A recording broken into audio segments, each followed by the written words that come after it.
1절에서 10절까지 말씀입니다. 우리 한 절씩 교독하도록 하겠습니다.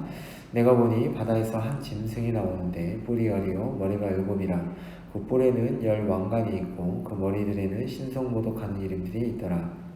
내가 본 짐승은 표범과 비슷하고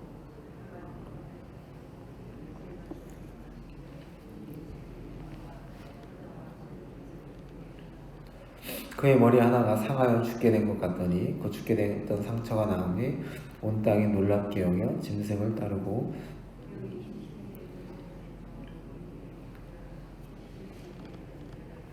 누가 이 짐승과 같으냐 누가 능히 이와 더불어 싸우리라 하더라. 또 짐승이 과장되고 신성모독을 말하는 입을 받고 또 42달 동안 일할 권세를 받으니라. 짐승의 입을 벌려 하나님을 향하여 비방하되 그의 이름과 그의 장막 곧 하늘에 사는 자들을 비방하더라. 또 권세를 받아 성도들과 싸워 이기게 되고 각 족속과 백성과 방언과 나라를 다스리는 권세를 받으니 상세히로 이름이 기록되지 못하고 이 땅에 사는 자들은 다 그 짐승에게 경배하리라. 누구든지 귀가 있거든 들을지어다. 사로잡힐 자는 사로잡혀 갈 것이요 칼에 죽을 자는 마땅히 칼에 죽을 것이니 성도들의 인내와 믿음이 여기 있느니라. 아멘.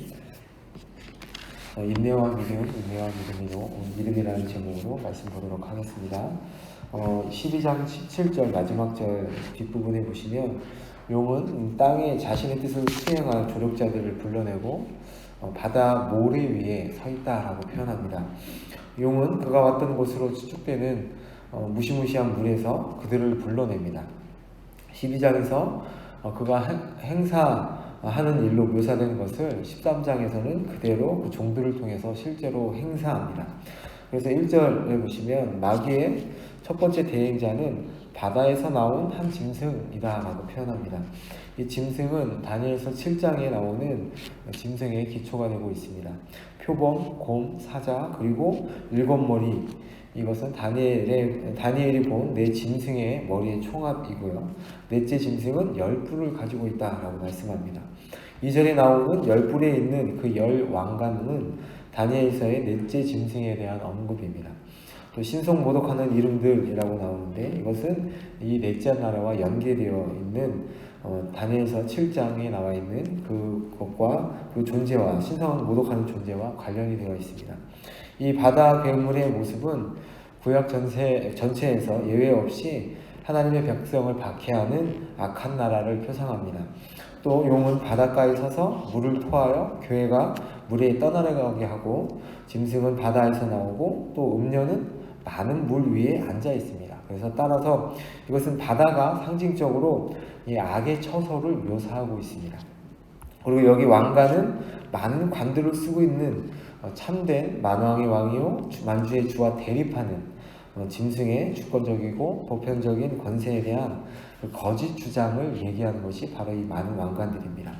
신성모독하는 그 이름들은 그리스도의 참된 신성을 모방하는 짐승의 신성모독적인 주장을 얘기하는 것입니다. 그래서 2절에 보시면 다니엘서의 7장에 나오는 사자, 곰, 표범, 무서운 짐승이 연속되는데 이것은 네 제국을 의미하고 오늘 본문의 이전에 한 짐승으로 이제 적용이 됩니다. 이것은 하나님의 백성을 압제하는 모든 세상 권력을 의미하는 것입니다. 이 짐승의 활동 기간은 용의 활동 기간과 같은 구약 역사로부터 그리스도의 재림까지의 기간이 된다는 것이죠. 요한은 이제 이 짐승의 머리 중 하나가 상하게 되는 것을 봅니다. 3절에 보시면 그의 머리 하나가 상하여 죽게 된 것 같더니 그 죽게 되었던 상처가 나았다라고 얘기합니다.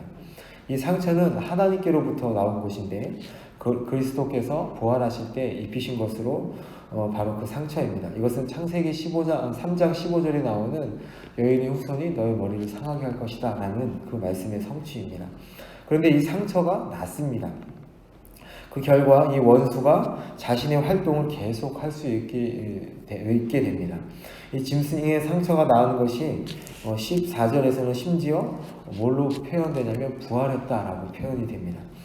그러나 이 17장 8절에 보시면 이 부활은 영원한 멸망으로 끝날 부활임을 말씀합니다. 이 짐승의 부활은 어린 양의 부활과 차이가 있습니다. 짐승은 성도들을 참수하는 권세를 이제 잃어버리고 하나님이 허용하신 것 외에는 다른 권세는 아무것도 가진 게 없습니다. 용이 자신의 패배를 외관상으로 승리로 위장을 하는데 능숙하기 때문에, 그 승리를 위장하는 것에 능숙하기 때문에 온 땅이 놀랍게 여겨서 짐승을 따른다고 표현합니다. 4절에 보시면 불경건한 무리의 충성이 이제 용을 경배하는 것으로 표현하죠. 어떻게 경배하는가 하냐면 누가 이 짐승과 같으냐, 누가 능히 이와 더불어 싸우리오 라고 선언을 합니다. 그래서 또 입으로는 신성모독하는 신성모독을 말하는 입을 받았다고 하고, 여기서 이 말하는 42달은 그리스도의 부활에서부터 재림 때까지 기간을 얘기한다고 계속 저희가 얘기했었죠. 그리고 한때, 두때, 반때 동안 하나님의 보호와 양육을 받는 기간에도 이 짐승은 교회와 성도를 향한 공세를 늦추지 않습니다. 과장된 말, 교만함과 신성모독적인 말로 하나님을 회방하고 성도들과 싸워서 이기고 천하를 다스리기도 합니다. 하지만 이들의 승리는 잠깐의 승리요, 제한적이고 표면적인 승리일 뿐이다 라고 말씀합니다. 이 짐승을 숭배하는 자들, 즉 땅에 거하는 자들은 이들의 이름이 생명책에 기록되지 않았음을 성경에서 말씀하고 있습니다. 근데 이러한 때에 하나님께서 뭐라고 말씀하시냐면 9절입니다. 들을 게 있는 자는 들으라 라는 명령을 내리십니다. 이것은 우리에게 이 마지막 때에 분별력을 가지라고 하시는 것입니다. 이러한 하나님의 충고를 듣지 않는 자들은 더 완고하고 강팍해집니다. 9절의 이 권면은 10절의 내용도 가리킵니다. 사로잡힐 자는 사로잡혀 갈 것이요 칼에 죽을 자는 마땅히 칼에 죽을 것이니 성도들의 인내와 믿음이 여기 있다 라고 말씀합니다.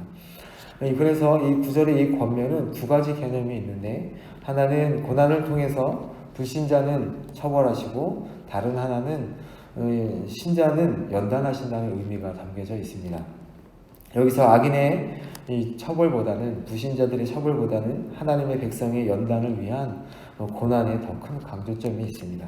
그래서 9절의 이 권면은 계시록을 읽는 이 독자들로 하여금 타협하지 말라는 자극을 주고 믿음 때문에 고난받는 것을 인내하게 하려고 하는 말씀입니다. 일곱 교회에 쓴 편지에서도 반복해서 사용된 말씀이죠. 악이 승리하듯 보이고 악한 세력이 위세를 떨치고 위협하고 미혹하는 이 마지막 때에 이 땅의 교회와 성도들에게 필요한 것은 그 최후의 승리를 얻기에 확신하며 믿음으로 인내하는 것입니다. 하나님을 의지하지 않고서는 단 한순간도 이 악한 짐승과 이 영적인 싸움에서 이길 수 있는 길은 없습니다. 죽음을 두려워하지 않고 어린 양의 보혈과 말씀을 의지하면서 싸울 때 최후의 승리와 그 영광에 참여할 줄로 믿습니다. 오늘도 그렇게 인내와 믿음으로 살아가는 여러분이 되시기를 바랍니다. 하나님을 의지하면서 최후 승리를 분명히 하나님께서 주실 것이다. 나의 이 환난과 고난은 나를 위한 하나님의 그 연단이다 생각하시면서 오늘 하루도 살아가시는 여러분이 되시기를 축복합니다. 여러분씩 기도하겠습니다.